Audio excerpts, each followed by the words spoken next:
we now have someone with the skill set to go ahead and clip before we officially begin. Well, welcome everybody today. I'm Dr. Peggy Badermeyer. I'm the Director of CARES here at the Hope and Healing Center, with CARES being the acronym for Caregiving, Aging, Resilience, Ethics, and Spirituality. And welcome to our monthly Lunch and Learn program. We're very blessed today to have Dr. Virgil Fry.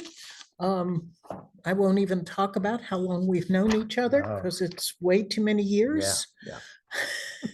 But he's the director of the Interfaith Spiritual Care Coalition, which is an outreach of the Institute for Spirituality and Health here in Houston. Some of you may know Dr. John Graham, who is the retired director, executive director of that. And Virgil was formerly the executive director of Lifeline Chaplaincy in the Texas Medical Center. And he now trains for ISH. He trains spiritual care volunteers for placement in underserved nursing homes, assisted living, and personal care home facilities. And he will be doing a training session this spring, if any of you feel called for that ministry. He's the father of 2 adult children and 5 grandchildren, loves family time, travel, and racquetball. And so please join me in welcoming Dr. Fry, and we'll turn the microphone over to him to talk about how grief comes in waves. So much, Peggy. I appreciate the chance to be with you today. You'll slide that microphone just a little bit closer to you. Is that better? Absolutely. Okay. All this technology is a little intimidating to me, but we have a professional here, so that's good. So, I appreciate being invited, and we'll tell you some of my own story as well as some of the things that I think go along with grief. So significant losses always have a grief component to them, and that's not just through death. There's also grief in any major life transition. We kind of went through grief as a city when Harvey came through, didn't we? And we really did. And the people that are in war zones right now are having their own grief put upon them. So we don't always get to plan events that we would like to avoid and the reactions we have to it, but there are resources for us to use and to be together on. So I'm going to begin.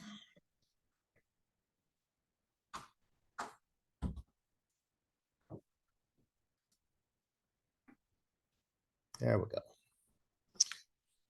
This is a quote that I like. If you're familiar with C.S. Lewis, the great Christian apologist that as an adult, later in life, married and lost his wife pretty quickly thereafter. And it really devastated him. In his book, A Grief Observed, was really his journal of his wrestling match with death and with God's role in all of this. But one of the statements he made is, I thought I could describe a state, making a map of sorrow. Sorrow, however, turns out not to be a state, but a process. We hear the phrase stages of grief, and that was popularized by Kubler-Ross and many others. And it's very helpful to think in those terms. The only issue I have with the word stages is that it sounds like it's a stage that you get through stage 1 and you check that off, and then you move on to stage 2 and you never go back to 1. The word process is a lot more interactive. And the book Good Grief by Granger Westberg, actually, which is over 50 years old, but it's just been republished again. One of the best process ideas of grief, very simple, down to earth. I would highly recommend it. It's a very small volume, and it talks about the various things that we can be in. And his view is we can be in any of those at any time. It's kind of like standing on a seashore with your back to the water, and all of a sudden this wave comes and hits you. When you're in grief, sometimes it hits us totally unexpectedly. Things trigger grief within us. particularly if it's severe raw grief.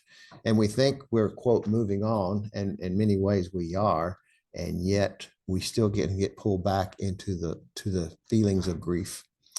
And I'll tell you a little bit more about my story too on that. But there are things that trigger us.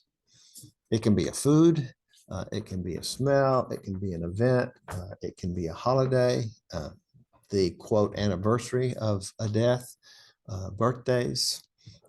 I talked, one of the people that I've lost was my mother several years ago, and she died in May, I believe it was, and my birthday's in July.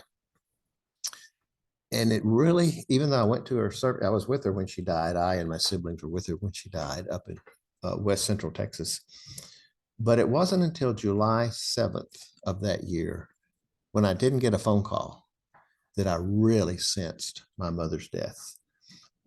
Because, you know, I didn't see her every day. She lives 400 miles away and all of that. But it dawned on me, this will never be the same again. So it's things like that that sometimes surprise us. It's like, oh, I thought I had dealt with this, and you have, and you will continue to deal with it. It's been my experience, at least.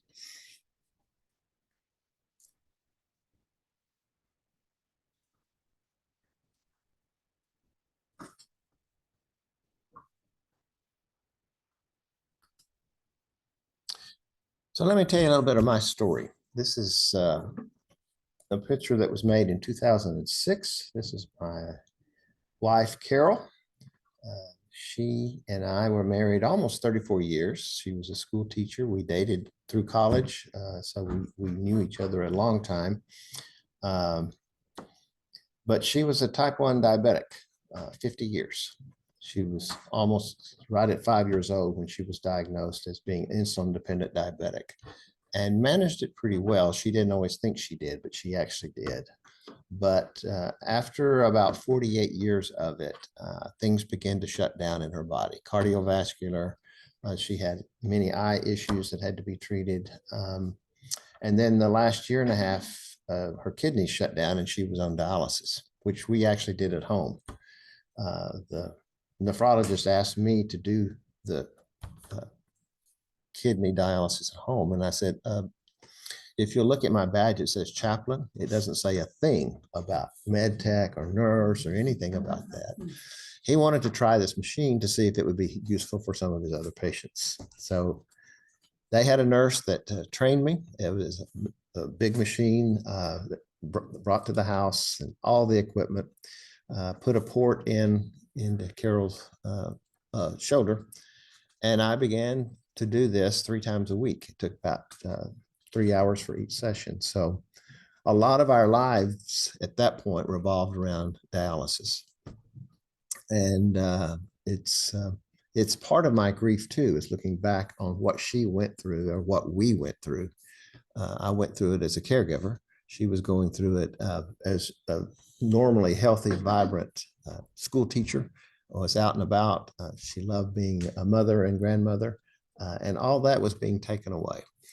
And so it was quite a learning experience. I learned a lot as a hospital chaplain for 36 years, but I also learned that caregivers have their own burdens to bear and grief, and sometimes they don't know what to do with it either. It's ongoing. So she passed away in the Texas Medical Center after really 2 years of pretty hard struggles, seeing all kinds of specialists and keeping going. She had always been told, if you'll do what the doctor says, you'll keep going. And so she did, even as a child, almost to the point where she was robbed, in my opinion, at the end of what could have been very helpful palliative care, comfort care, something that would have worked with us a little bit more about who she really was. But that's also part of my grief. Part of my grief was also the night that she went into the hospital. She went in great pain, which she had not had before. Something had broken loose in her foot, and she was really in severe pain. Took her to the hospital. They finally got her stable and calm. And about 1 o'clock, the nurse was working with 2 rooms, Carol's and another one. And she said, why don't you go on home? She's asleep now, and you can come back. And so I did. I left and drove 20 miles to Missouri City, got home, had a sleep about 3, and at 4 o'clock, my phone was ringing. And it was the nurse who said, Mr. Fry, your wife has stopped breathing. And the words out of my mouth were, what do you mean she stopped breathing? And I've thought about that later. I thought, I've been a chaplain a long time. You think I didn't know what that meant? But one of the first things that we go through is shock. And shock kind of gives you this buffer to, I think, to accept the unacceptable news. And so that was me getting dressed again, going back to the medical center. And indeed, she had passed away. So that began a whole transition of learning to live without somebody that I'd lived with for 34 years. I often say one of the hardest parts after Carol's death for me was the empty house syndrome, going home to an empty house. Even when she was sick, when I got home, I knew she was there. And opening that door after she was gone, and it was just quiet. It was quiet. So for the first few weeks, I delayed going home. I would stop at a restaurant. I can cook. My mom taught me how to cook out of self-defense. I had college roommates that were terrible cooks, so I did that to learn that way. I'm capable of taking care of the house and dishes. I did a lot of that when Carol was unable to. I just didn't want to go home and open that door to the silence. So finally, after a few weeks, I decided, okay, go home at a time you normally would, which would be 6-ish or so. And let's just try it out. So I'd got in my car at the medical center and drove and pretty well wept all the way home because it was still daylight. I just didn't want to go do this, but I did it. And so that was one step I took to deal with the reality of empty house. And many other times I had to adjust. At Christmas, she died in September. One of her favorite things was decorating for Christmas. She loved all kinds of color, and Christmas was perfect for that. Well, my adult daughter came over and actually put up the tree and did all the decorations. I said, I just can't. But she did it. She had a 1.5-year-old, and they worked on it together. And so it looked really nice in the house. Sad because a lot of those ornaments and decorations all had symbolism to them for me. My son, who lived in another town, came home that weekend and came over, and I had the 1.5-year-old granddaughter with me that night. And I said, you want something to eat? He said, yeah, it'd be good. And so I fixed up something and we sat at the table, and he just got really, really quiet. And he all of a sudden, he just wept. And which, of course, I did too. The granddaughter is looking around saying, what's going on here? Which was fine. So the next day, he called me. And he left after we finished eating and visited a while. He called me and said, Dad, do you know why I was touched and crying? I said, sure, I know, because I'm a dad. I just know things. And I said, you came in and you saw the Christmas tree and you saw the decorations. He said, well, that was a little part of it, but he said, it's when you sat down at the table and I realized that's what you're doing every night by yourself. He said it dawned, it was a visual for him. He lived in Waco. He had no idea what it was like to do what I was doing until then. So one of the lessons I think I learned from that is we all grieve differently, and a lot of it's our perception and our relationship with that person.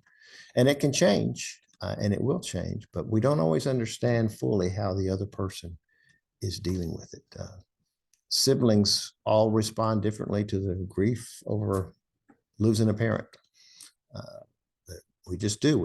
We're different people. We're individuals, and that's okay unless you put your expectations on the other person that they're supposed to do it the way that you're doing it. So that's the overall story of grief for me. That was very reinventing of me. I had to re-identify myself. No longer was I married.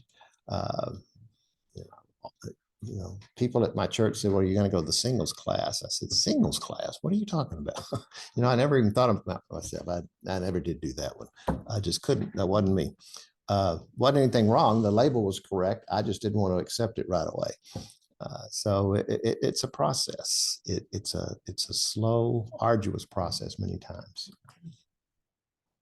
So after her death in September, I had a series of deaths that really reinvented my whole family.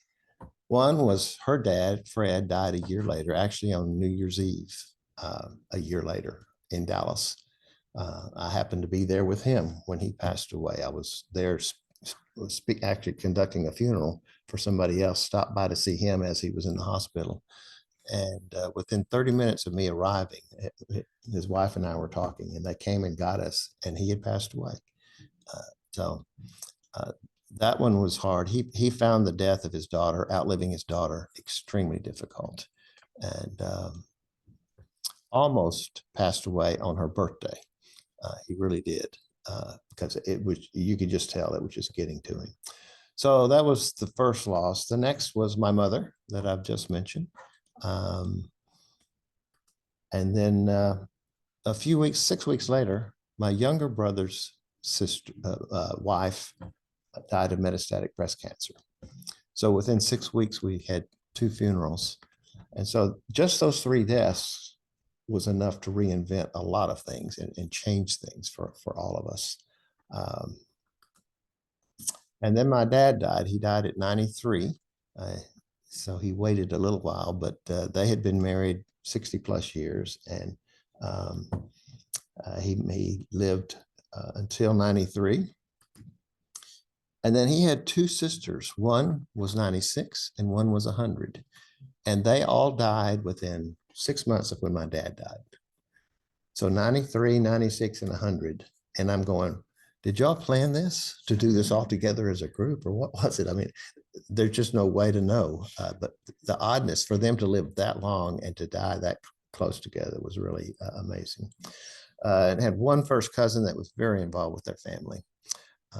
And so that whole side of my family is different, and it's still being reinvented. My younger brother remarried, and so there's blended family with that. Kids and the grandkids get married and they have kids, and so you're shuffling all that you bring in those families. It's just different. It's different. It's not bad, but it's just different. And then last year, or 2 years, actually coming up on 2 years, my mother-in-law, Carol's mom, Billy, lived to be 99. And she died about a month before her 100th birthday. She said, Betty White didn't quite make it to 100. I'm going to do it. But she didn't. She was actually ready to go. She also found it hard to outlive her husband and her daughter. So all of that is part of my journey, along with many other people that I know, friends and other folks that have died. Worked with many people at hospitals that died. I got very close to and walked with them. But it's a learning process. We think we're ready. I thought I was ready for Carol's death. But when I heard she's not breathing, I knew it changed. You do all the prep work you think you can, and it's called anticipatory grief, which actually can help, but it doesn't hit the reality of really what happens. So I came across this story from a book, and I find it very helpful in talking about impermanence. Impermanence is part of every religious belief that nothing in this life lasts forever. And that's a really hard lesson for me to grasp hold of, because when you find something you love and enjoy, you think, well, it'll always be this way. One morning as I washed my cereal bowl, I noticed a crack across one side. It reminded me of one Buddhist master's teaching that the glass is already broken. And the mirror too, I thought. When we love someone, they become a mirror for our own heart. He said that though a crystal goblet given to him earlier in the day seemed so everlastingly beautiful, so able to catch the sun, impermanence was always encroaching. It was just a matter of time before gravity pulled it from the table, or the winds of change blew it off the shelf, and it would lie at his feet at a scattering of shards. In the same way that this glass is already broken, all that we love will someday turn to dust. But the love will remain, a love that calls us even now to attend more fully as much to the sorrow remaining from a departed loved one as to the unloved parts of ourselves. There's something helpful about remembering that, there's an old Christian hymn that says, "This world is not my home, I'm just a passing through." You probably know that one, Peggy. My grandmother taught it. There you go. I went to an Ash Wednesday service last night, and if you need a reminder of impermanence, Ash Wednesday services are one way to do it. I didn't grow up going to those. We didn't do those in my particular church, but it was very powerful. And it just reminded me that a part of every religion, the reality that this will not be permanent on this earth is here. One of the things they closed with last night was a poem by Parker Palmer, and I'm just going to read the first paragraph to you. And it's called "Everything Falls Away." And it says in the same way, almost what I just read from the glass is already broken. Sooner or later, everything falls away. You, the work you've done, your successes, large and small, your failures too. Those moments when you were light alongside the times you became one with the night. The friends, the people you loved who loved you, those who might have wished you ill. None of this is forever. All of it is soon to go, or going, or long gone. Everything falls away except the thread you followed, unknowing, all along.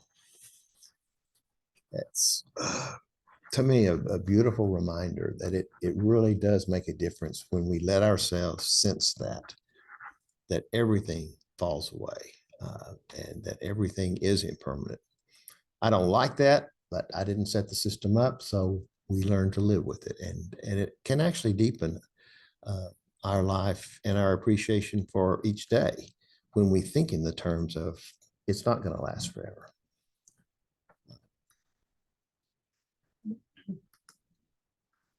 So if you're going through grief in our society, sometimes there are expectations of anticipated joy for events. There's family and friend gatherings. There's shared meals, expressions of love and affection. And sometimes, and I've heard this phrase recently, somebody was trying to help their family member forward thinking that downplays deep grief. In other words, they didn't want to hear about the death. They didn't want to hear about the absence. They didn't want to hear about the grief. They only wanted to hear about moving forward. If it's a significant grief, I'm just telling you that ain't possible for most of us. And my English teacher just got mad at me for saying ain't, but I'll just have to deal with that. But the term forward thinking is really nice. And sometimes people try to push us along. They try to help. They think they're helping if they don't mention the name of the person who died.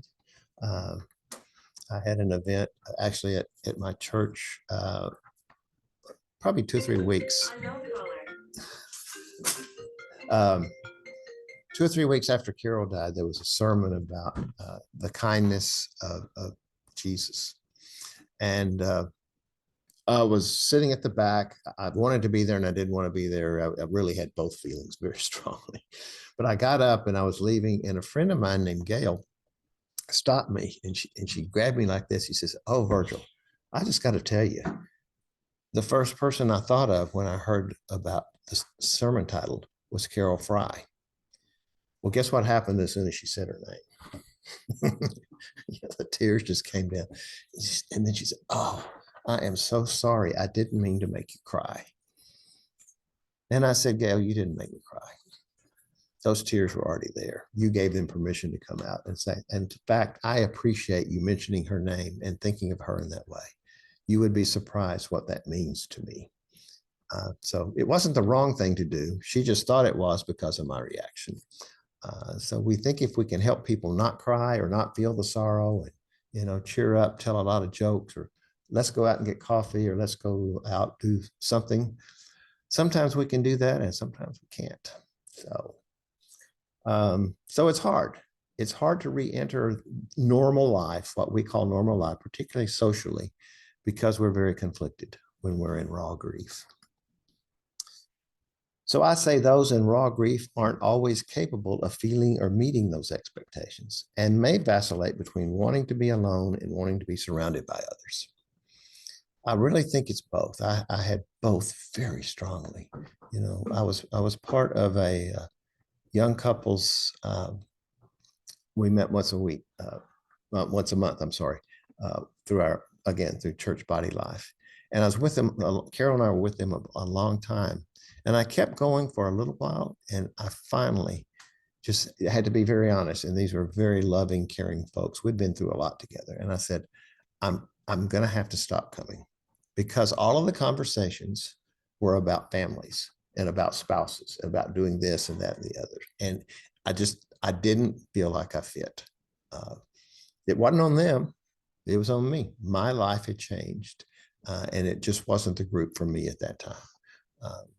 And that's hard. It's hard for me to pull back from stuff like that and maybe feel like a failure. Grief can make you feel like I'm not doing this right. I should be farther along. I don't know how many times I've said that to myself. As many people as I've worked with in grief, I do grief support groups, I do all kinds of stuff. And I would find myself saying, well, Virgil, you ought to be farther along in your grief. And then I'd say, well, I've never said that to anybody else. We're kind of hard on ourselves many times. It's just a very difficult journey.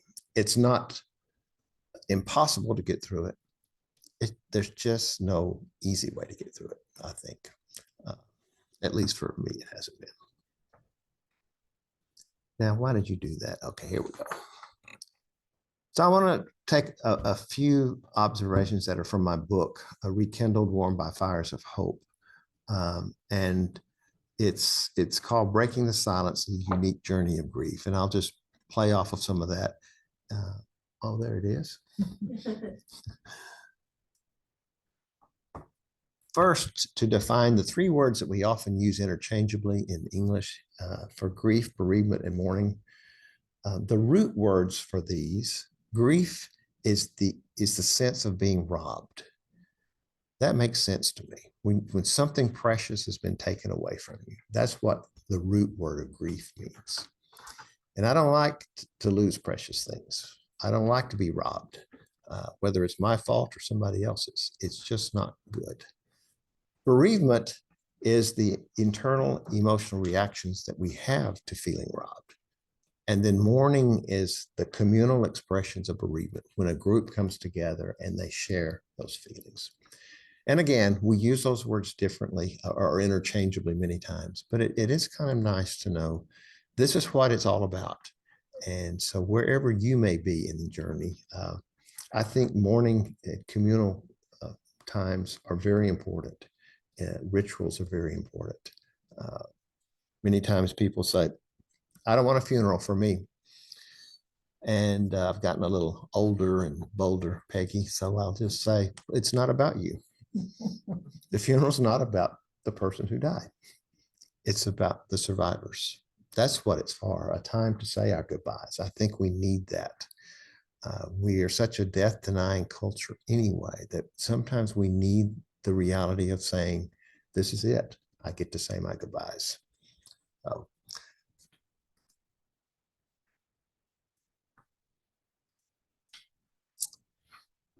So one observation, no one likes to talk about death, but everyone needs to. You want to change the subject at the dinner table? Just go home tonight and say, you know what? I've been thinking about my funeral, and I'm going to plan it all out and see if you have family, see what they do with that. I've heard in the hospital, 90-year-old grandmothers want to talk to their family, and they say, I want to talk about my funeral. And I literally have heard a family member say, now, Grandma, you know you're going to outlive all of us. She knows better. She needs to talk about it. She wants to talk about it. But man, it's just a taboo subject, isn't it? We joke about it.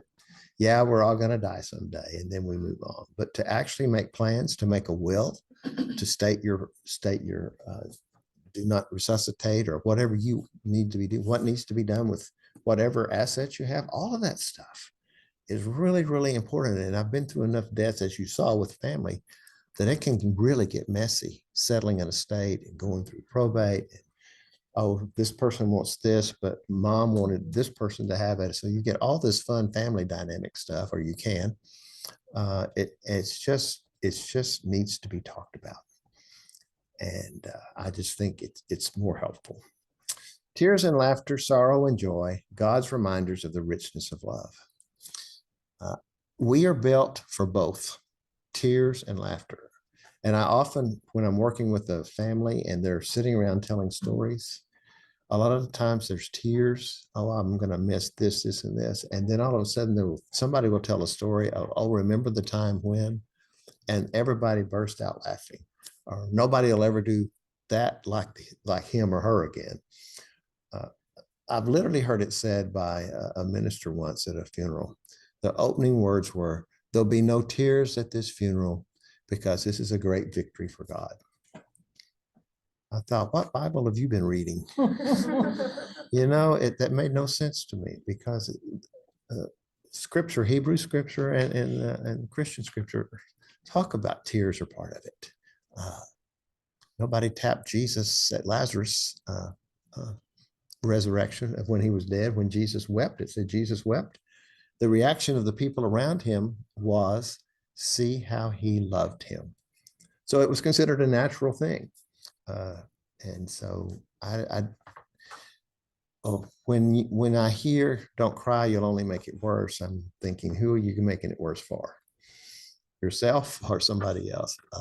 Tears are part of it, and laughter is part of it. We really can do both, and we need to do both.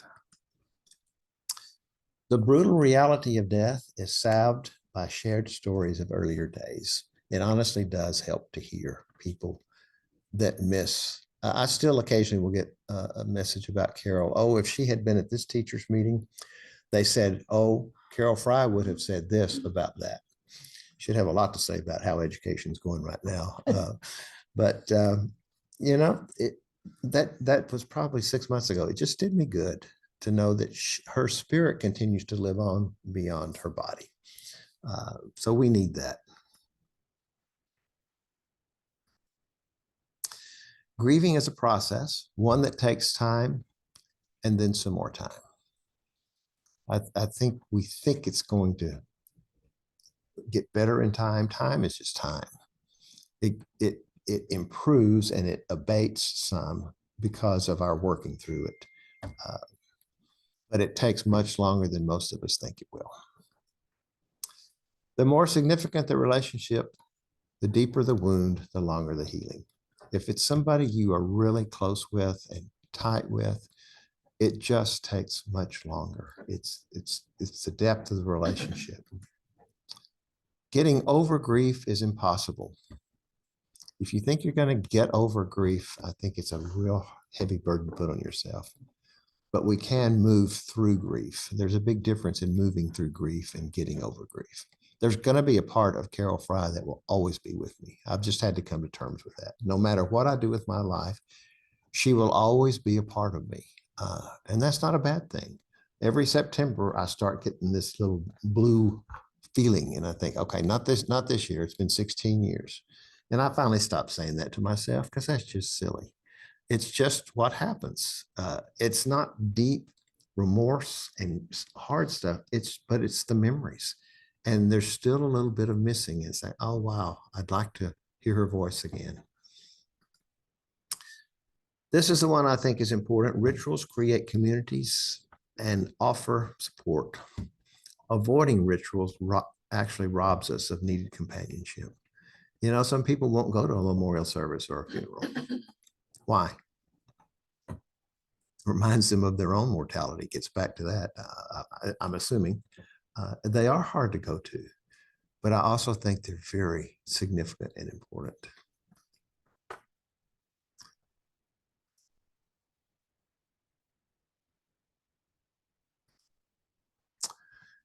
If faith in God is important to you, sometimes we have the expectation that that doesn't lessen the pain of loss, or that it will. It does provide direction, meaning, and hope.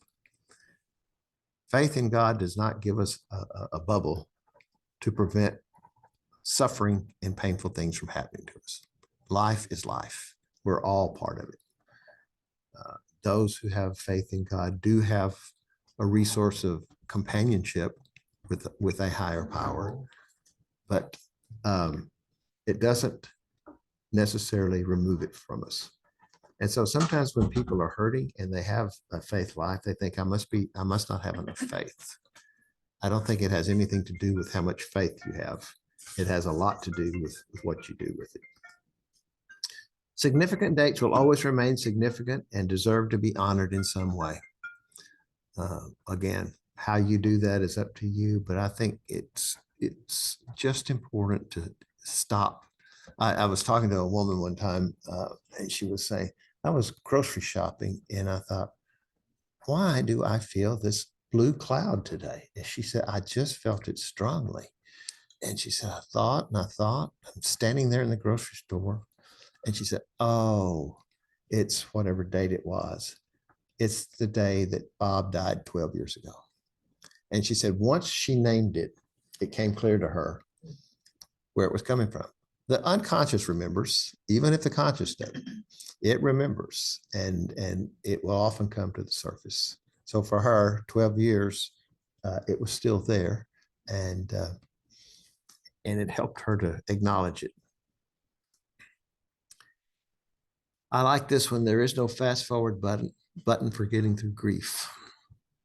If there was, I would invent it, and I would be a multi-billionaire. We sometimes look for a fast forward button, don't we?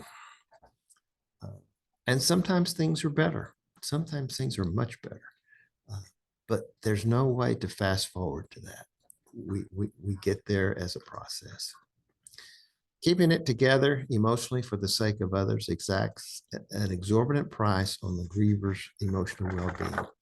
I often hear grievers say, well, I don't cry in front of my kids or grandkids. I don't let them know how sad I really am today.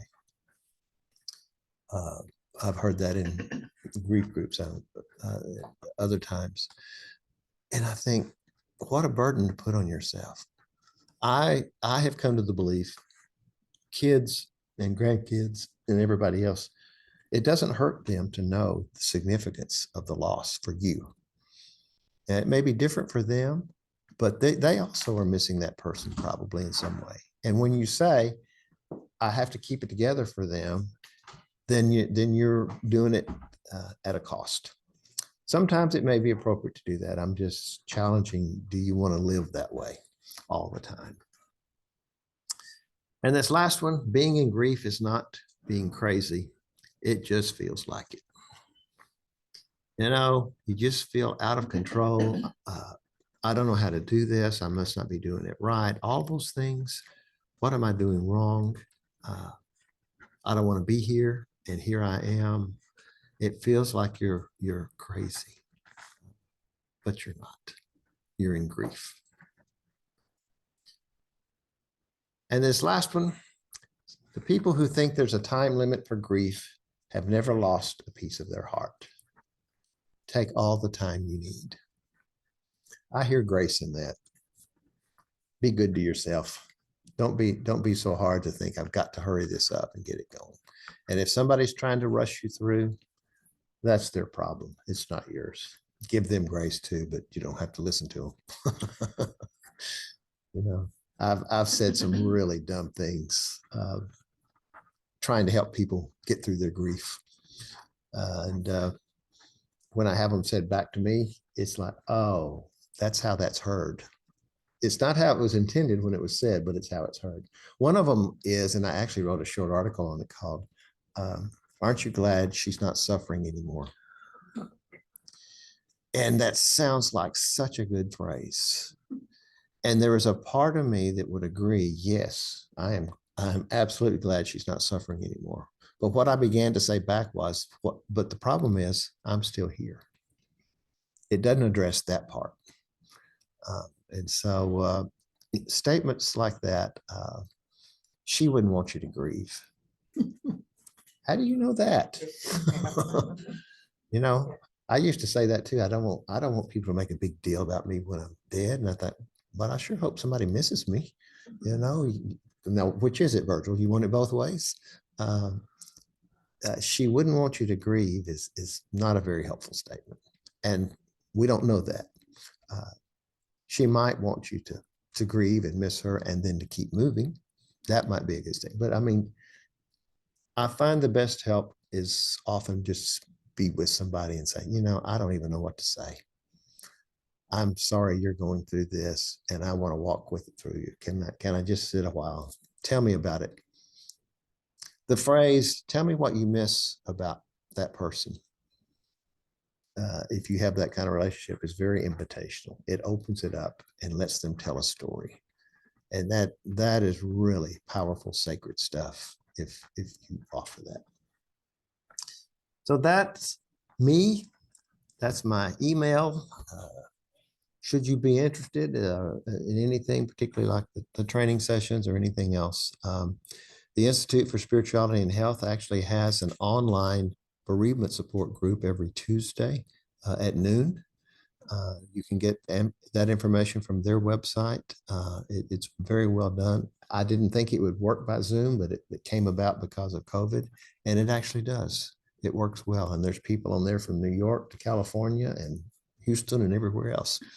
So if that's of benefit to you, I'll offer that to you through the Institute. And we'll open it up. We have a few minutes. If there's anything in the chat, maybe you could screen and see if there's anything or anything in the room that maybe you respond to or that needs to be corrected. Well, you just go for it. Peggy will protect me.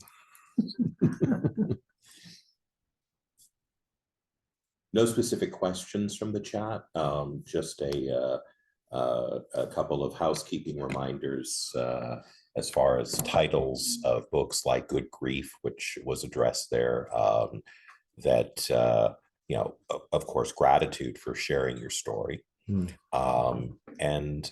ultimately, a couple of comments I thought that were very thoughtful. I once heard someone describe tears as love leaking out. And they've always liked that. And a reminder, a la the death averse nature of our society, is that policies around bereavement time are very different than policies around taking leave due to the celebration of new life. And so I will, to paraphrase, and of course, thank yous are coming in for everything that you've shared today. And you are correct. We still have a few minutes to go ahead and to either field questions through the chat or to have anyone speak or ask questions in the room today. And it is good to see people in the room today. So I will offer one statement, which is for those of you who are watching us virtually and for whom transportation to the Hope and Healing Center is possible, show up. We like having people here. If it's absolutely necessary to work virtually, then we totally understand. But thank you very much. And in the meantime, any thoughts from the floor? I'd like to make an announcement. At the Hope and Healing Center on the third Tuesday of every month, we conduct in this room the Compassionate Friends, which is a support group for people who have lost children or grandchildren. So if that is of interest to anybody virtually, the next date will be February the 20th. Yeah. Thank you. And for those that, because the microphone has its limits for those who are listening virtually, just a reminder that Compassionate Friends meets here on the third Tuesday of each month. And thank you, at 7 p.m. And I also put our website, hhci.org, in the chat. And for the benefit of anyone here, we do have handouts of all of our recovery and support groups, and hopefully up-to-date listings of when and under what formats they meet out in our lobby. But we also have those in our in the various pages that are accessible through our main website. Yes. And so we encourage that. I'll also go ahead and speak for a moment about the second Tuesdays at 5:30 and the fourth Wednesdays at noon. That is when Peggy Dettermeyer and I each run our own virtual grief support groups. I have been a participant in ISH's support group since the death of my mother in 2020, and I still attend periodically, and it's an opportunity to speak the language of people who may have a similar trajectory in their lives at that particular stage. Yeah. And so I encourage the interaction at whatever level it's offered. I would express my appreciation to HACI for some of the other support groups. My family has been a participant in some of the, particularly the mental health and some of that part of things. It's been very helpful that you offer that. And so all kinds of things being offered here that the community needs and benefits from. Yes. I recently lost my father, and at the same time, my company got bought out, and I'm still making a living, but they had cut my commission in half. And so I'm going to lose the house, and I was the caregiver for my father. Yeah. And I'm wondering if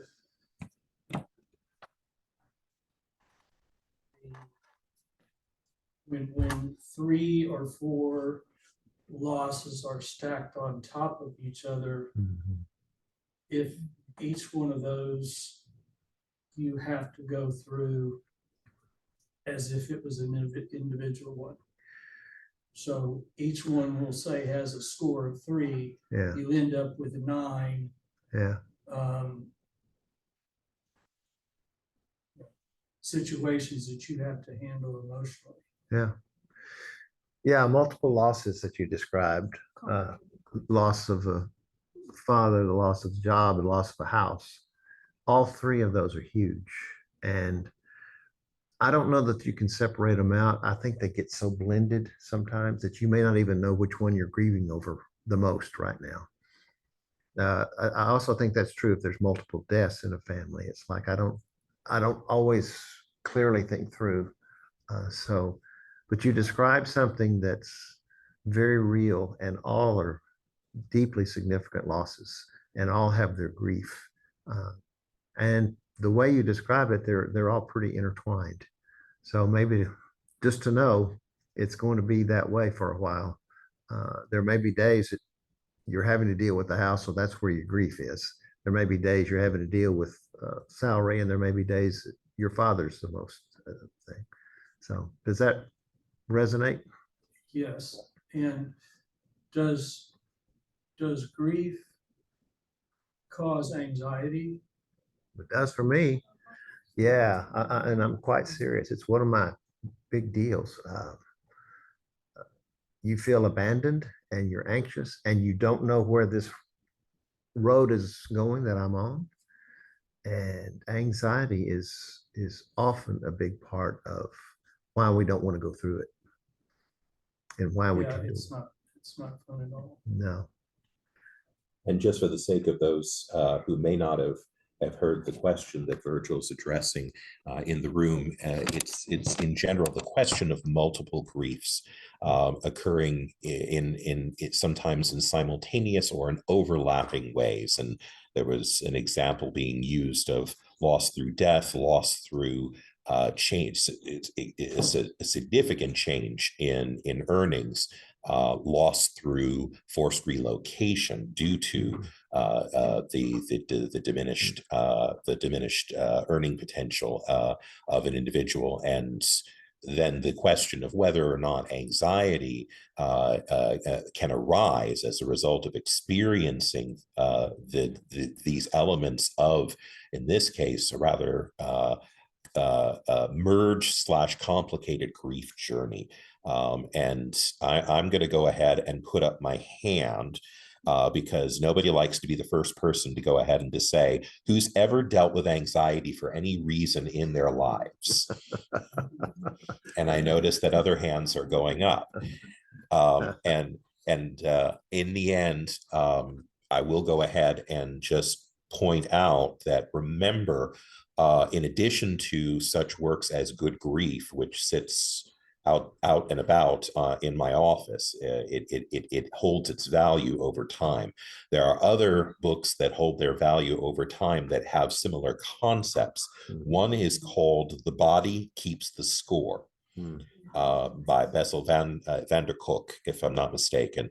And what we're essentially talking about, or what he's actually talking about in The Body Keeps the Score, is the effect of different types of trauma on the body.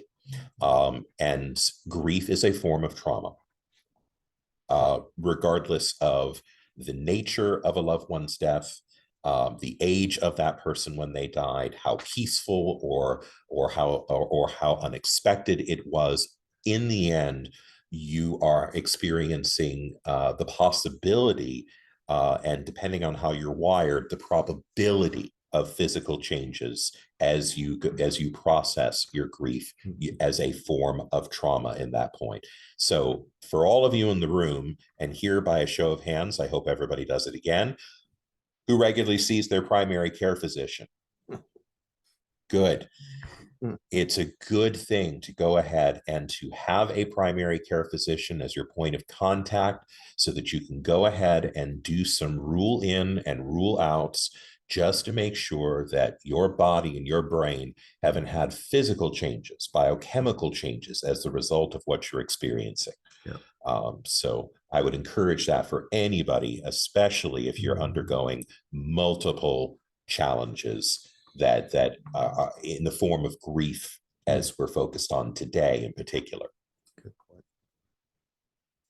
And apparently, the online world went very active on that one, and so we have a question from online.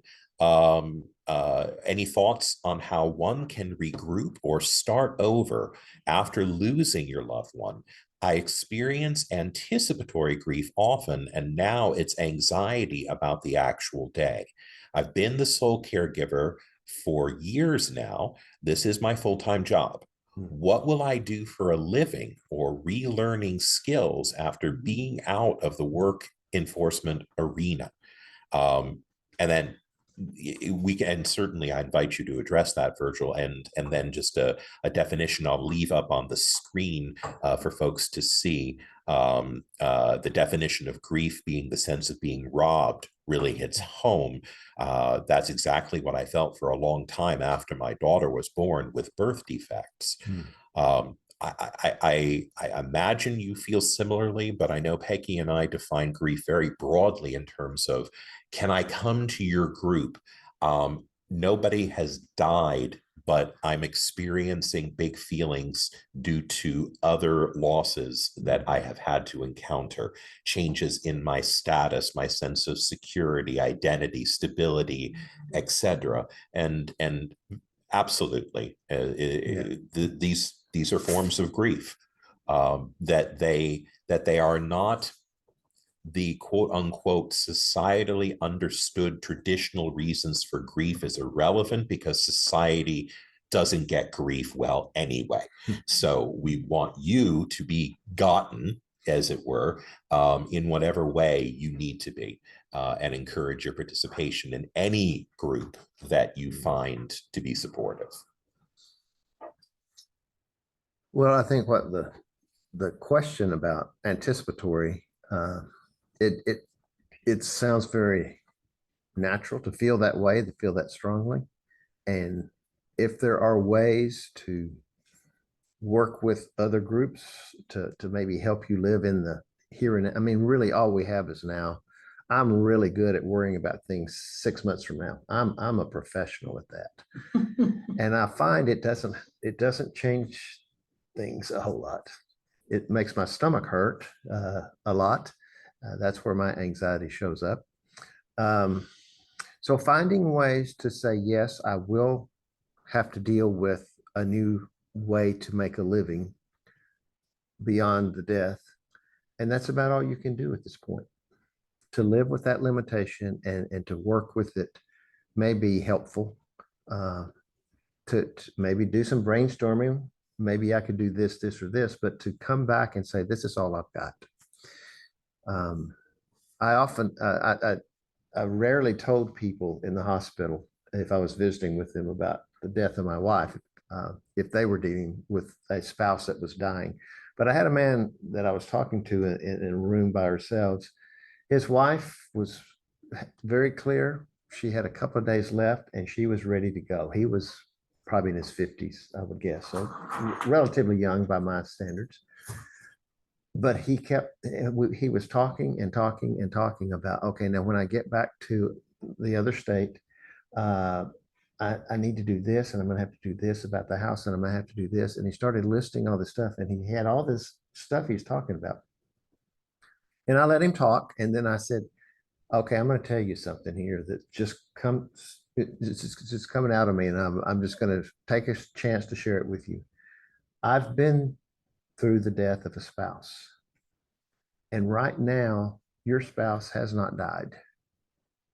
You might want to also think in terms of what can I do to be with her as fully as possible right now, because the other stuff, you will deal with it and you will find the resources within yourself or outside yourself to deal with it.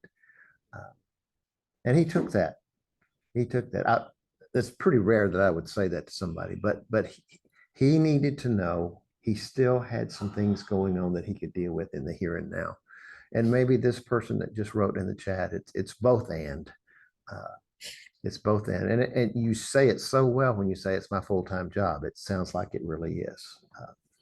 And that's, many people are in that kind of caregiving mode. And again, it's costly. It costs the person who's the caregiver. You talk about I wasn't exercising during that time. I was taking care of Carol. I put on weight. I stopped playing racquetball. I wasn't even walking. And when you're doing dialysis, there's nothing to do but sit there. So we would eat, and I would keep eating. And I didn't realize what I was doing was really trying to comfort myself. But also, I didn't have the energy. I said, I'm too tired to go for a walk, which probably should have been the time I went, because sometimes we just need the change of scenery, if nothing else. But anyway, it's part of it. It's the hardness of it, the difficulty of it. Anything else before we close out? Yes. Okay, I'm always the one from left field, it seems like, but maybe that's my purpose in life. I just wish that people would talk more about grief, because what you talked about is beautiful. You loved your wife, she loved you back. That's beautiful. I wish they would talk more about when it wasn't so beautiful. Yeah. Because there's a lot of times, in life, for one thing, people don't talk about the grief of losing someone who's still alive. Mm-hmm. And I can tell you from my own experience, because I've experienced both, losing someone to death, losing people who are still alive. Mm-hmm. And it hurts. It hurts so much. Yeah. I mean, I really think it hurts more. And we don't talk about that at all. Yeah. We don't allow those people we don't give them, you are allowed to grieve. Mm-hmm. We understand you are hurting so much. And, also there are people in our lives that should have loved us, Mhm. like our mother and our father, and they didn't. Mhm. And the grief of that, whether you decide to make decisions in your life where you lose them, but they're still alive, or whether you wait and lose them to Yeah. death, both are excruciatingly painful. Yep. And there's no talk about there's no support. Talk about feeling alone. Oh, you're right. Like you really can't even, a lot of times, it's like you can't even turn to your therapist because, it's just something that in our, I think we're moving like we are in so many ways in our society. We're moving towards, okay, let's talk about the ugly too. Mhm. And more people are opening up to, okay, I think I'm strong enough. I think I'm, balanced enough that I can embrace the ugly. But for most people that are having to embrace or live with ugly things, they don't have any support for it, like no support. Yeah. I'm going to jump in just for the sake of time because I want to give Virgil a chance to go ahead and to respond to some of what you're saying. I also want to give folks who have to go on to their next activity the opportunity to do so, and for those of you online who need to go to do so as well, and to say thank you to Virgil. But I don't want this to end if Virgil has a few minutes, and if you want to stick around to hear as well. I will just say that Peggy's and my cards are available in the lobby. We do individual grief consultation for precisely the reasons that you've just mentioned, in addition to all of the different reasons why the definitions of grief continue to evolve for the sake of peer support. And there may be other support and recovery groups that may prove helpful if they aren't already, not just for you individually. And here, I'm going to go ahead and raise my hand one last time, because again, nobody likes to be first. Who had a parent who was a jerk? So the reality is that some of us are blessed and some of us are struggling when it comes to the lessons that we learned in our childhoods and what we made of them in terms of when we establish our own families and legacies while wrestling with the past. So I ultimately want to give Virgil the last word here, but I do want to encourage you to recognize that I hear emotion when I listen to someone speak in absolutes, and I take that and I honor that. And I also want to let you know that you're not alone. Well, I think, you talk about our story, and yes, we loved each other, and I didn't get into the unfinished business stuff that I feel guilty over. Things I wish I had said, things I wish that had been different, even though it was good. In many ways. It's one of the things that Westberg talks about, guilt, second guessing yourself, feeling I wish I had, that can come in all kinds of forms, or I wish they had, the stuff that's based on other people. It's part of grief too. And sometimes it's because of a death, sometimes it's because of a nasty marriage, sometimes it's because of divorce or abuse.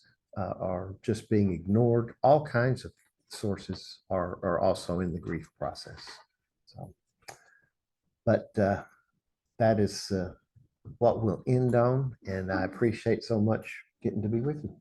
Thank you again to everybody for attending virtually and in person. For those who shared, we see you, we hear you, and we appreciate you as well. And we hope that you will continue to join us. Ultimately, I will encourage you to go ahead and to check our website, hhci.org/events, for our remaining Lunch and Learn series, grief support groups of all different kinds, the robust number of recovery groups that we have here and throughout the community. And we're always happy to offer resources depending on where you find yourself, because this is not a competition. We are here to collaborate, which is why the Institute for Spirituality and Health is always welcome at the Hope and Healing Center and Institute. And we know that the feeling is vice versa. Yes. So thank you again, everyone. Thank you. Thank you.